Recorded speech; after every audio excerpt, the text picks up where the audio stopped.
আসসালামু আলাইকুম। Welcome to Bedbuni IT official YouTube channel. Hello viewers. আজকে আপনাদের সাথে যে তথ্যটি শেয়ার করব সেটা হচ্ছে এমপিওভুক্ত শিক্ষক কর্মচারীদের মে মাসের বেতনের বিষয়ে।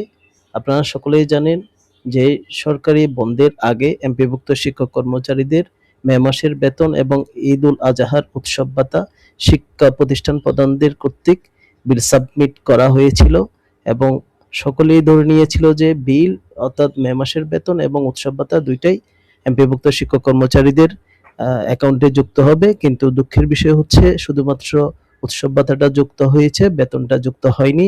পরবর্তীতে দীর্ঘদিন অফিস এখন বন্ধ, যার ফলশ্রুতিতে এমপিভুক্ত শিক্ষক কর্মচারীদের বেতন কবে হবে সেই বিষয়ে কিন্তু কোনো সুনির্দিষ্ট তথ্য পাওয়া যাচ্ছে না। তবে যে বিষয়টা আপনার পূর্বের অভিজ্ঞতা থেকে বলা হচ্ছে সেটা হচ্ছে, আপনারা জানেন যে এমপিভুক্ত শিক্ষক কর্মচারীদের ইএফটিতে বিল শো করার পরে অর্থাৎ বেতন শো করার পরে আপনার প্রায় 2 থেকে 3 কর্মদিবস লাগে অ্যাকাউন্টে টাকাটা আসতে। তো সেই অভিজ্ঞতা কাজে লাগিয়ে বলা হচ্ছে, যেহেতু এখনো ইএফটিতে বিল শো করছে না বা বেতন শো করছে না, তো মন্ত্রণালয়ের অনুমোদন আছে, পরবর্তীতে আইবাসে যাবে, এরপরে বাংলাদেশ ব্যাংক, পরবর্তী রাষ্ট্রায়ত্ত ব্যাংক, পরবর্তীতে আপনার এই যে প্রসেস মেনটেন করে অ্যাকাউন্টে টাকাটা ঢুকবে। তো যেহেতু এখনো সব প্রসেস বাকি রয়েছে, তো এই মাসের মধ্যে তো যেহেতু অফিস বন্ধ, আগামী মাসে অর্থাৎ জুন মাসের শুরুর দিকে অফিস খুললেও 4 তারিখের আগে অর্থাৎ বৃহস্পতিবারের আগে সকল কার্যক্রম শেষ করা যাচ্ছে না বা যাবে না মনে হচ্ছে। তো যার ফলশ্রুতিতে ধরে নেওয়া যাচ্ছে যে 7 থেকে অর্থাৎ তার পরের সপ্তাহে 7 থেকে 11 তারিখের মধ্যে এমপিভুক্ত শিক্ষক কর্মচারীদের অ্যাকাউন্টে টাকা ঢুকবে মে মাসের বেতন।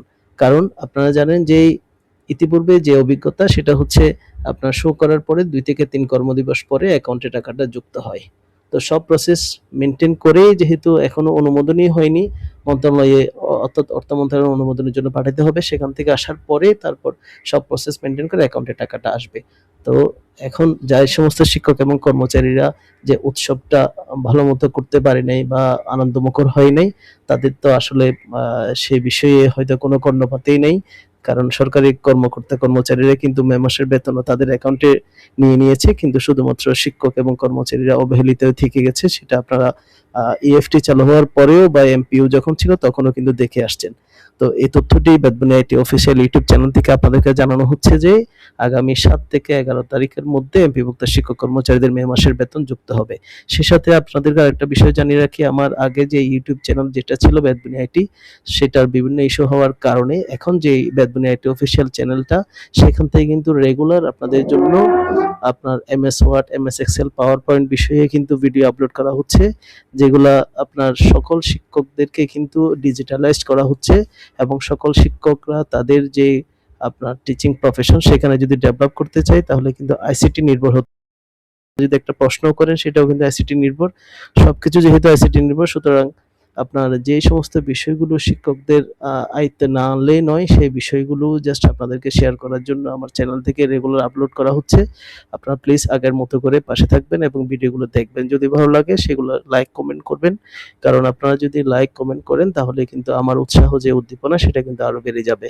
তো সেখানেই যদি আপনাদের কোনো একটা বিষয় যদি জানার থাকে সেটা কমেন্টসে জানাবেন, সেটা যদি আমার জানা থাকে তাহলে অবশ্যই আমি আপনাদেরকে জানানোর চেষ্টা করব। তো মে মাসের বেতন এবং যে আপডেট সেগুলো যদি ভালো লাগে তাহলে লাইক কমেন্ট শেয়ার করে অন্যকে দেখার সুযোগ করে দিবেন। আজকে এই পর্যন্ত, পরবর্তীতে নতুন কোনো তথ্য অবশ্যই আপনাদের সাথে দেখা হবে। সেই পর্যন্ত ভালো থাকবেন, সুস্থ থাকবেন। আসসালামু আলাইকুম।